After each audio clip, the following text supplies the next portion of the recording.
हाँ जी, good morning students.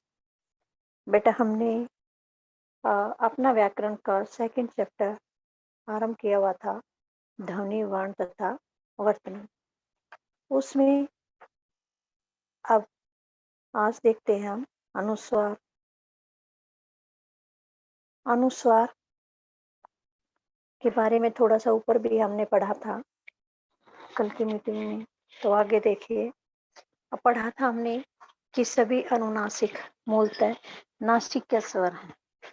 सभी अनुनासिक जो हैं क्या हैं? नासिक्य स्वर हैं। परंतु अनुस्वार ध्वनियाँ जो होती हैं नासिक्य व्यंजन होती हैं। अनुनासिक जो होते हैं वे नासिक्य स्वर होते हैं, परंतु जो अनुस्वार ध्वनियाँ होती हैं वे नासिक्य व्यंजन कहे जाते हैं। व्यंजन होने के कारण इनका उच्चारण करते समय मुख से बाहर निकलने वाली वायु के मार्ग में अवरोध उत्पन्न होता है। व्यंजन का उच्चारण करते समय क्या होता है? मुख से बाहर निकलने वाली वायु के मार्ग में अवरोध उत्पन्न होता है और अन्य व्यंजनों की तरह ये भी स्वतंत्र रूप से उच्चरित नहीं होते। इनका उच्चारण इनके परिवेश पर निर्भर करता है, इसलिए इन्हें आश्रित व्यंजन कहा जाता है। इनके लिए लिखित चिन्ह बिंदु बनाया गया है। लिखित चिन्ह क्या है इनका? बिंदु। शब्द में अनुस्वार दो स्थानों पर आ सकता है। शब्द के अंदर जो अनुस्वार है वह कितने स्थानों पर आ सकता है?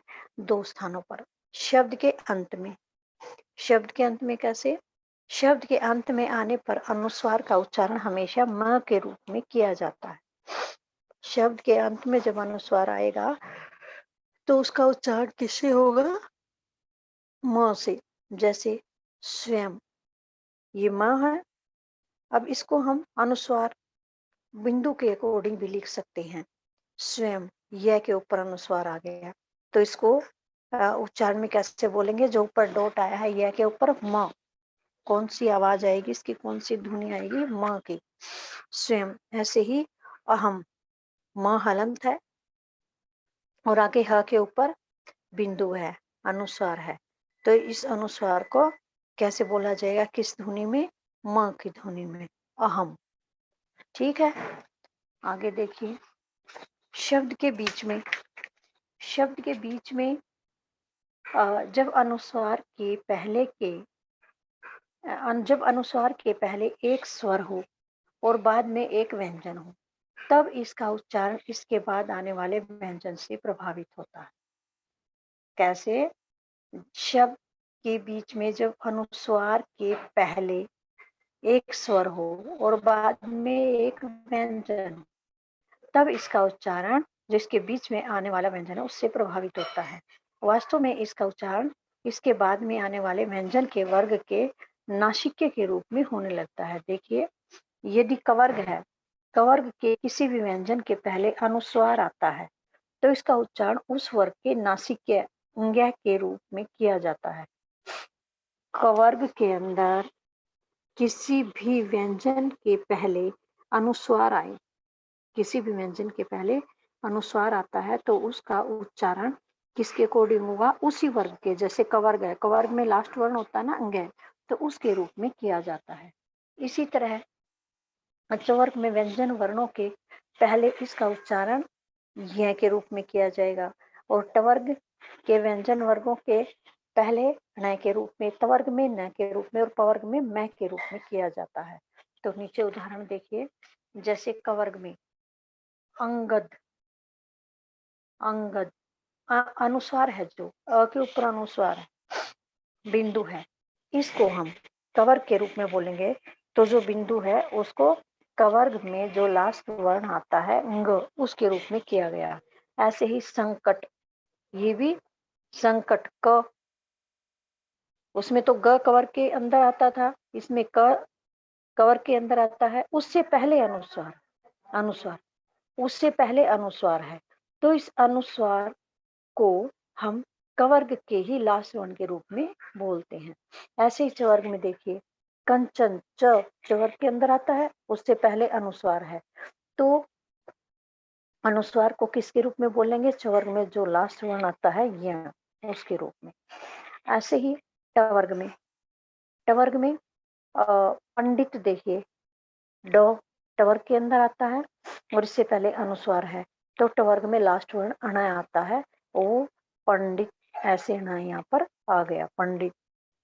ऐसे टवर्ग में देखिए, हिंदी, हिंदी में अनुस्वार है, द टवर्ग के अंदर आता है, तो जो अनुस्वार है टवर्ग में लास्ट में न आता है ना, तो उसके रूप में आ गया आफ के रूप में, सारे आधे आएंगे। पवर्ग में चंपा, प पवर्ग के अंदर है, उससे पहले अनुस्वार है, तो वह अनुस्वार किस में आएगा, पवर्ग में लास्ट वर्ण में आता है और वो आधा आ जाएगा। ये देख लिया कि शब्द के बीच में अनुस्वार के पहले एक स्वर हो और अनुस्वार का क्या बन जाएगा, फिर उसी वर्ग का लास्ट वर्ग। अब विसर्ग का किस प्रकार से क्या प्रयोग होता है वे देखिए। वर्णमाला में विसर्ग को अ स्वर के साथ अ के रूप में दिखाया जाता है। वर्णमाला में क्या होता है, विसर्ग को कैसे दिखाया जाता है, आ स्वर होता है ना अ, तो उसके बाद विसर्ग, उसके बाद 2 डॉट लगाई जाती है, तो उसको अ के रूप में दिखाया जाता है। विसर्ग भी एक व्यंजन है, यद्यपि संस्कृत में इसका उच्चारण भिन्न था। विसर्ग भी क्या है, एक व्यंजन है, संस्कृत में इसका उच्चारण भिन्न था, हिंदी में आकर इसका मूल उच्चारण समाप्त हो गया और हिंदी भाषा भाषी इसका उच्चारण है के रूप में करने लगे। इसका उच्चारण विसर्ग का किस रूप में होने लगा, ह के रूप में। भले ही विसर्ग का उच्चारण हिंदी में संस्कृत की भांति न होता हो, पर संस्कृत के विसर्ग युक्त शब्दों का लेखन विसर्ग लगाकर ही किया जाता है। चाहे हिंदी में संस्कृत की तरह इसका प्रयोग न होता हो, लेकिन विसर्ग युक्त शब्दों का लेखन कैसे किया जाता है, विसर्ग लगाकर ही किया जाता है। जैसे प्रातः, अतः, प्रायः आदि। हिंदी में जैसे प्रातः है, इसका अर्थ है सुबह, शब्दों की अंतिम ध्वनि के उच्चारण का अंतर यहाँ समाप्त हो गया। प्रातः ह की साउंड थी ना, तो इसका अर्थ है सुबह, यहाँ पर है का मतलब खत्म हो गया। आगे देखिए, आगत या विदेशी ध्वनियां या उनके वर्ण। आगत शब्द का अर्थ है आई हुई। आगत का अर्थ क्या है, आई हुई। आगत ध्वनियां वे ध्वनियां होती हैं जो हिंदी में अन्य भाषाओं जैसे अरबी, फारसी, तुर्की, अंग्रेजी आदि के शब्द आ जाने के कारण आ गई है। आगत ध्वनियां कौन सी है, हिंदी में अन्य भाषाओं से जैसे अरबी, फारसी, तुर्की आदि है, आदि के शब्द आ जाने के कारण आ गई हैं। इनको विदेशी ध्वनियां भी कह सकते हैं। आगत ध्वनियों को और क्या कह सकते हैं, विदेशी ध्वनियां। आगत ध्वनियां तथा उनके वर्ण किस प्रकार के हैं, देखिए नीचे। आगत स्वर, आपको कल मीटिंग में बताया भी था, आगत स्वर कौन से होते हैं, अ, जिसमें अ की साउंड आती है, जैसे डॉक्टर, कॉफी, ऑफिस, ये ऐसे उदाहरण भी दे रखे इन्होंने। अ की साउंड वाले उदाहरण है ऑफिस, डॉक्टर, कॉफी, कॉलेज, ये होते हैं अ के साउंड वाले स्वर वाले आगत स्वर। आगत व्यंजन में होते हैं ज, फ, उदाहरण में खलीफा, जुल्म, फकीर। क्या क्या ये में नीचे डॉट आ गया, ये आगत व्यंजन है। जहां तक हो सके विदेशी शब्दों का लेखन उनके लिए निर्धारित वर्णों से ही करना चाहिए, ताकि उनके कारण अर्थ में आने वाले अंतर को भी समझा जा सके। जैसे हिंदी शब्द है और उसका अर्थ है फन, सांप का सिर। निर्धारित वर्णों को यदि हम सामने रख के भी उनके अंतर को देखेंगे तो हमें उनके अंतर का पता चल जाएगा। फन क्या होता है, सांप का सिर, और ये तो हिंदी में है। और विदेशी शब्द है फन, फन इसका अर्थ है गुण या हुनर। देखो, केवल डॉट लगाने से आगत व्यंजन बन गया, ये तो हिंदी शब्द था, ये विदेशी शब्द बन गया। तो विदेशी शब्द के अंदर नीचे डॉट लगाने से अर्थ परिवर्तन हो गया इसका अर्थ बन गया गुण या हुनर। अब जरा, जरा का अर्थ है बुढ़ापा। अब विदेशी में जरा, जरा का अर्थ है कम या थोड़ा। जरा का अर्थ क्या है? कम या थोड़ा। फलक, तख्ता, फटल। फलक का अर्थ है तख्ता या पटल। अब विदेशी शब्द है फलक। फलक में अर्थ बनेगा आकाश।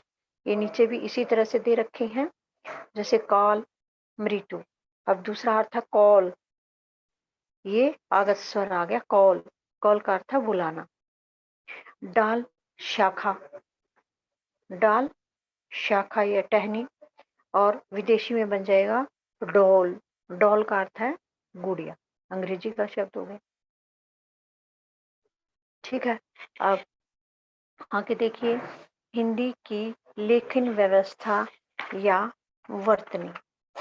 हिंदी की लेखन व्यवस्था और मात्राएं किस प्रकार से होती हैं? मात्रा चिन्ह हिंदी की वर्तनी के व्यंजनों एवं स्वरों को मिलाकर लिखे जाने की व्यवस्था है। हिंदी की जो मात्राएं होती हैं उनके व्यंजनों या स्वरों को मिलाकर लिखे जाने की व्यवस्था होती है।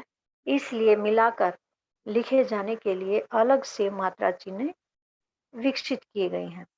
व्यंजनों को सभी मात्राओं के साथ इस प्रकार से लिखा जाता है, जैसे क, आ लग के का, ई लग के की, फिर बड़ी ई लग के की, छोटा ओ की मात्रा लग के कु, बड़े ओ की लग के कु, री की लग के की, ए की लग के की, आई की लग के कई, ओ की लग के कौ, को और औ की लग के कौ। तो इनको आपने ऐसे याद नहीं करना है। क, आ का डंडा का, क छोटी की मात्रा की, ऐसे नहीं लर्न करना। आपको केवल साउंड से लर्न करना है, जैसे क, का, की, कु, कु, क्री, के, कई, को, कौ। आपको ऐसे साउंड से लर्न करना है। ऐसे ही नीचे द का भी संयुक्त व्यंजन वर्ण। शब्दों में आने वाले दो व्यंजन जब मिलाकर संयुक्त रूप से बोले जाते हैं।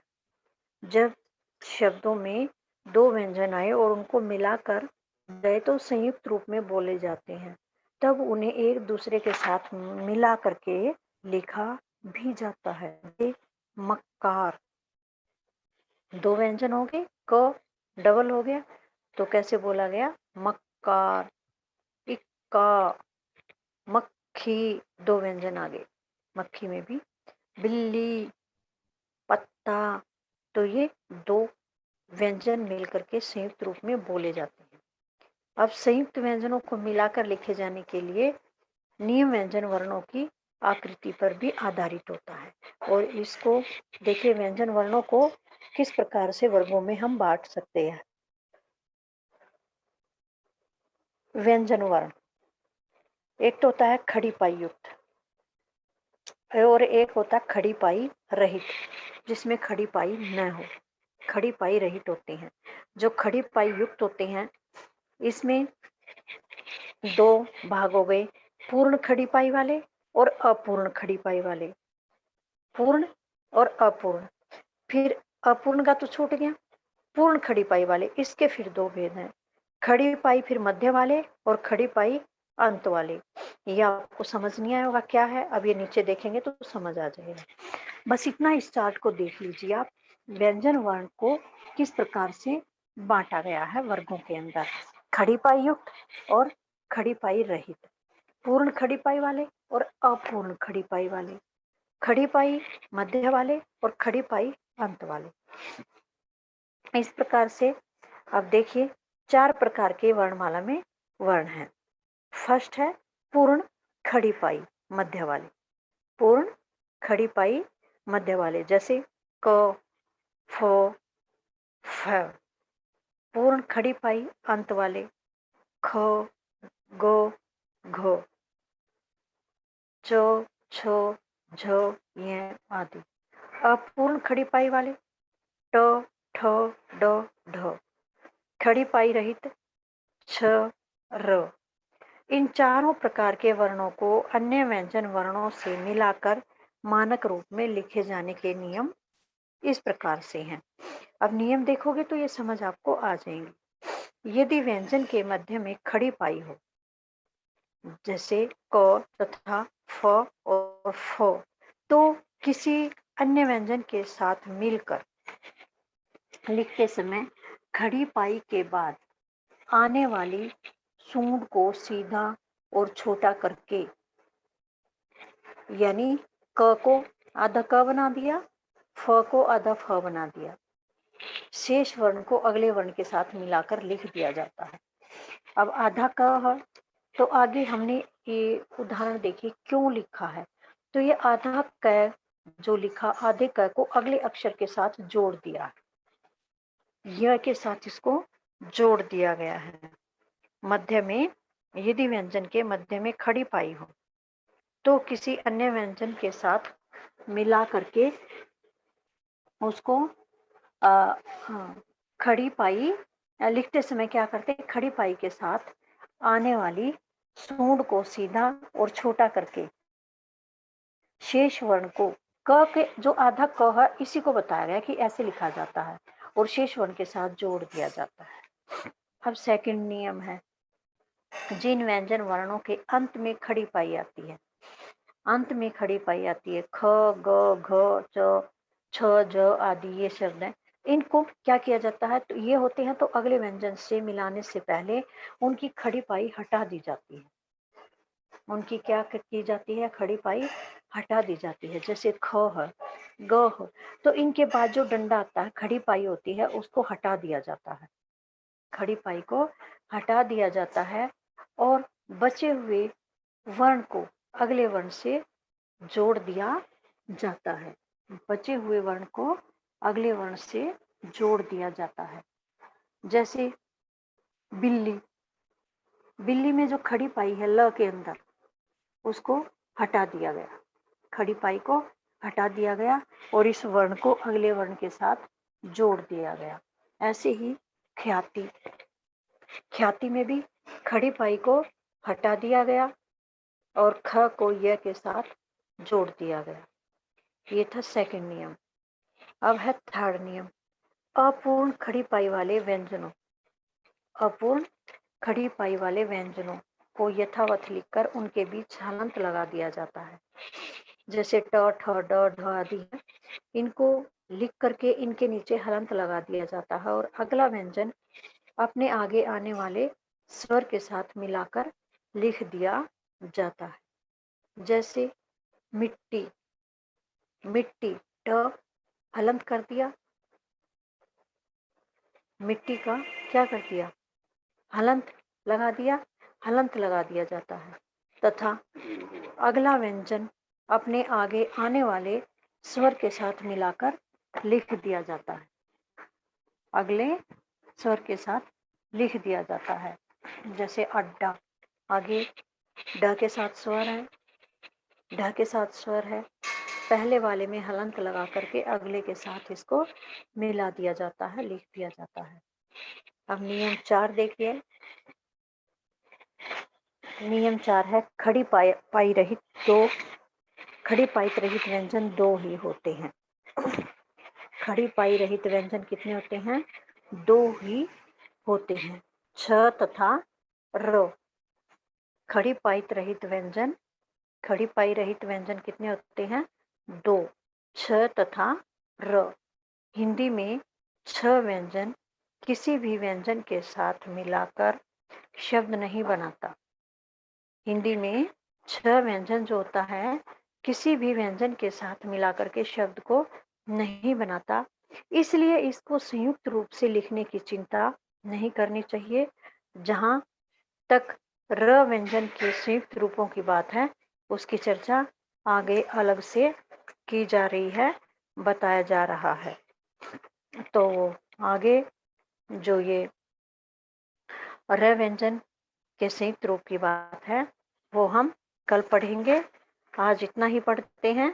तो यहाँ तक आपको लेसन को अच्छी तरह से रीड करना है और इसमें से इंटरनल क्वेश्चन आपको बनाने हैं और लर्न करने हैं।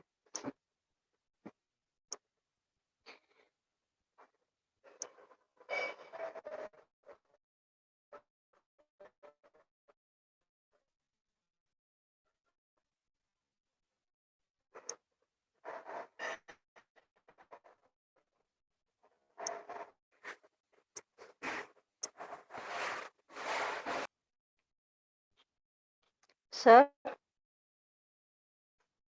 Hello, hello,